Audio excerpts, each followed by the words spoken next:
Hello dear students, welcome to product chemistry class. मेरा नाम है जय दैया और आज हम बात करने वाले हैं एक छोटे से कॉन्सेप्ट के बारे में जो कि हम लोग इफेक्टिव न्यूक्लियर चार्ज और शील्डिंग इफेक्ट जब हम पढ़ते हैं, जब हम कैलकुलेट करते हैं शील्डिंग इफेक्ट को, सिग्मा की वैल्यू जो हम कैलकुलेट करते हैं तो इस कॉन्सेप्ट का हम लोग यूज करते हैं। आई होप आपको ये कॉन्सेप्ट जो है पता भी होगा।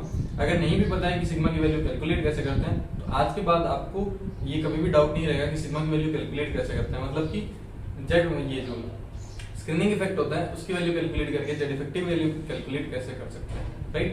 तो देखिए ये जो कॉन्सेप्ट है वो है स्लेटर रूल। क्या है इस टॉपिक का नाम है हमारे पास में स्लेटर रूल।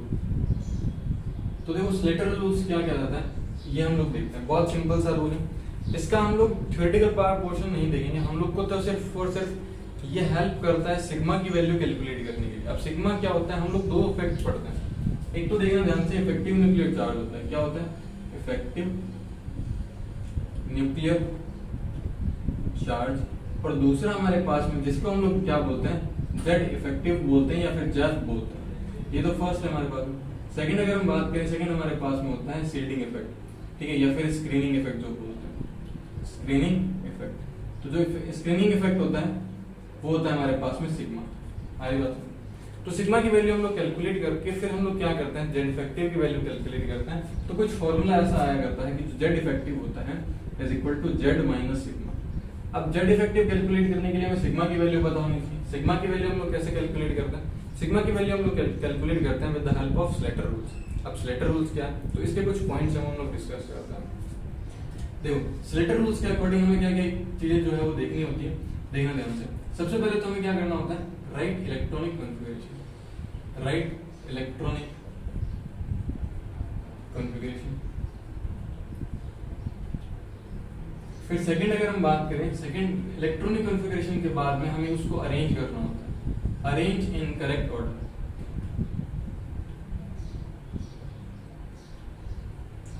करेक्ट ऑर्डर में कैसे अरेंज करना है? जैसे फॉर एग्जांपल आप लोगों ने देखा होगा कि हम लोग 3s उसके बाद में 3p फिल करते हैं, फिर उसके बाद में 4s को फिल करते हैं, फिर उसके बाद में 3d को फिल करते हैं। तो जो 3 वाले हैं जैसे 3s 3p और 3d इनको एक साथ रखना, 4s को अलग रखना, उसको एक ऑर्डर के अंदर अरेंज करना, ठीक है। हम लोग लिखते हैं जनरली वो चीज है, बट ऑर्डर के अंदर हम अकॉर्डिंग टू जो भी हमारे पास में सेल्स होंगे उसके अकॉर्डिंग हम लोग उसको अरेंज करेंगे, है ना। 1 को फर्स्ट पहले रखेंगे, फिर सेकंड वाले के रखेंगे, फिर थर्ड वाले जितने भी है चाहे वो spd है, फिर हम लोग फोर्थ वाले रखेंगे चाहे वो spdf हो, हाँ उनको हम लोग एक साथ में रखेंगे। अरेंज करने के बाद में थर्ड हम क्या करते हैं, हम लोग करते हैं लोकेट टेस्ट चार्ज। अब ये क्या मतलब, ये टेस्ट चार्ज बोल दो, इसको इलेक्ट्रॉन बोल देते हैं। अब ये क्या मतलब है लोकेट, हम लोग टेस्ट इलेक्ट्रॉन या फिर टेस्ट चार्ज कैसे फाइंड आउट करेंगे? तो देखना ध्यान से।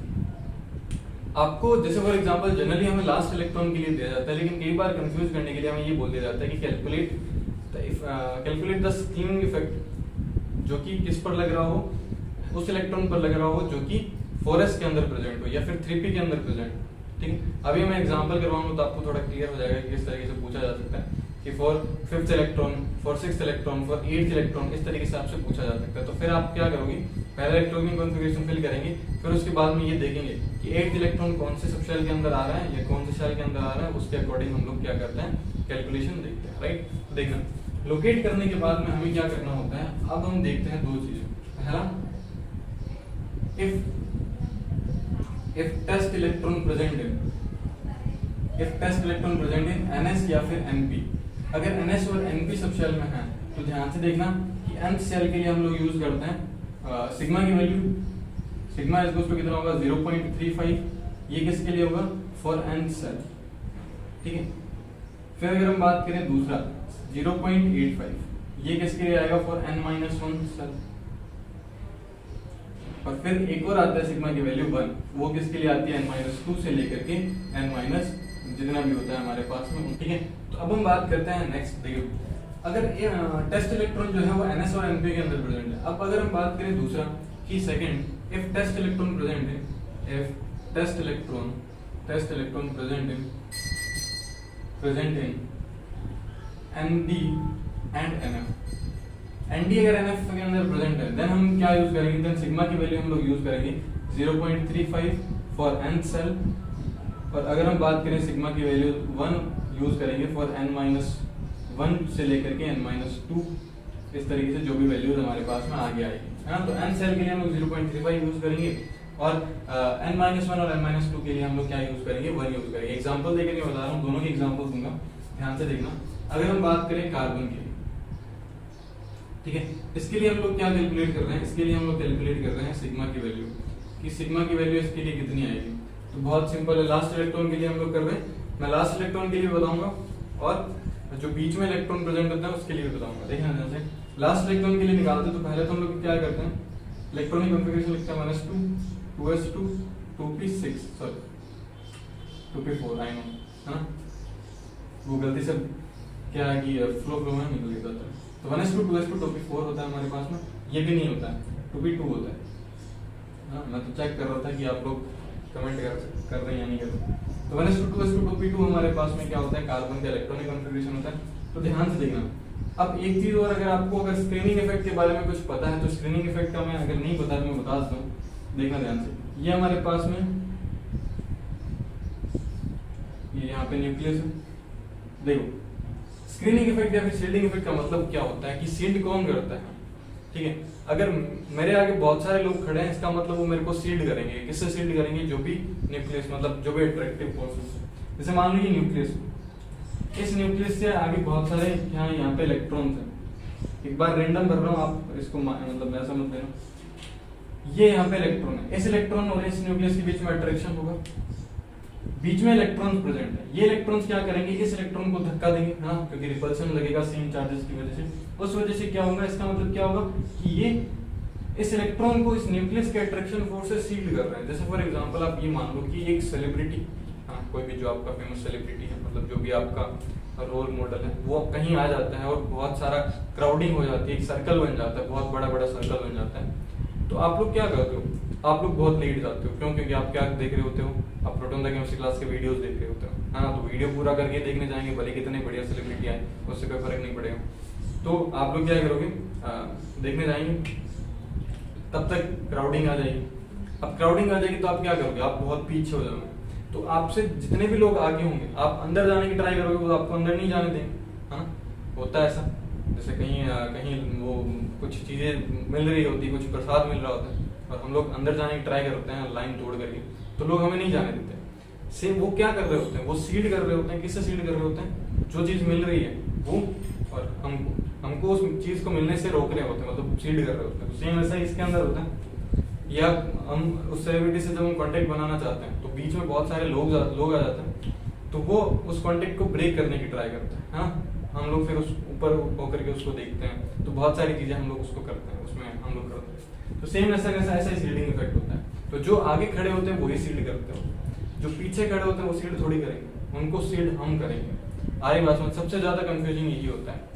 लास्ट इलेक्ट्रॉन में तो कोई दिक्कत नहीं है, जब बीच में इलेक्ट्रॉन आएगा, जब टेस्ट इलेक्ट्रॉन को कहीं बीच में रखा गया होगा, वहां पे शील्डिंग इफेक्ट पूछा जाएगा, तो वहां पे सबसे ज्यादा दिक्कत आती है। हम लोग क्या करते हैं, सभी इलेक्ट्रॉन का शील्डिंग इफेक्ट निकाल लेते हैं, या सभी इलेक्ट्रॉन को कंसीडर कर लेते हैं कि सीड करेंगे। नहीं, टेस्ट इलेक्ट्रॉन के आगे वाले जितने भी इलेक्ट्रॉन्स होंगे वही उसको सीड करेंगे, पीछे वाले भले कितने ही इलेक्ट्रॉन हो वो कभी सीड नहीं करेंगे। देखना ध्यान से, ये है टेस्ट इलेक्ट्रॉन। और टेस्ट इलेक्ट्रॉन क्या कुछ कोई सीड करेगा क्या, मैं अपने आप को सीड करूंगा, मतलब जो भी इफेक्ट लग रहा होगा, जो अट्रैक्शन फोर्स लगेगा, मतलब अट्रैक्शन होगा बिटवीन मी एंड जो भी सेलिब्रिटी, तो क्या मैं अपने आप को सील्ड थोड़ी करूंगा उसके अट्रैक्शन से, नहीं करूंगा।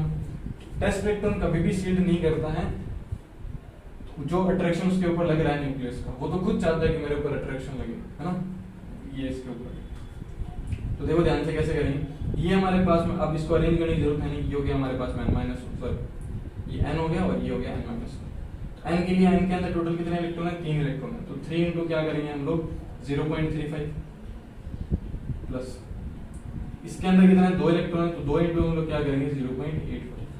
अब देखो आप लोग जब इसको कैलकुलेट करेंगे तो आपके पास में कुछ सिग्मा की वैल्यूज आएगी, जो कि मैं आपको कैलकुलेट करने के बोल रहा हूँ, आप लोग खुद इसको कैलकुलेट करेंगे, हाँ। कैलकुलेशन पार्ट है, कैलकुलेशन पार्ट पर हम लोग नहीं जा रहे, ऐसा मत समझना मेरे को कैलकुलेशन नहीं आती, कैलकुलेशन आती है बट कोई मतलब नहीं। देखो ये कितना आएगा, इसको 3 से मल्टीप्लाई कर देना, तो 5 आएगा, 5 मतलब ये आ जाएगा आपके पास में। चलो मैं आपको करके देख, ये आएगा आपके पास में टोटल ओवरऑल, इसका अगर आप कैलकुलेशन करोगे 5, फिर ये आएगा लगभग आएगा आपके पास में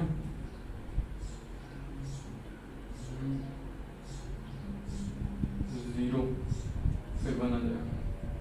1.05 प्लस ये आएगा आपके पास में ये आ जाएगा आपके पास में 1 पॉइंट, इसका कितना आएगा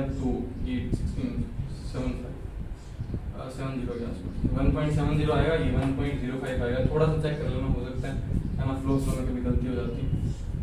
जो भी कैलकुलेशन आएगी वो आप लोग कैलकुलेट कर लेना, ये आएगा लगभग 2.7। ठीक है, तो ये इसका शील्डिंग इफेक्ट आएगा।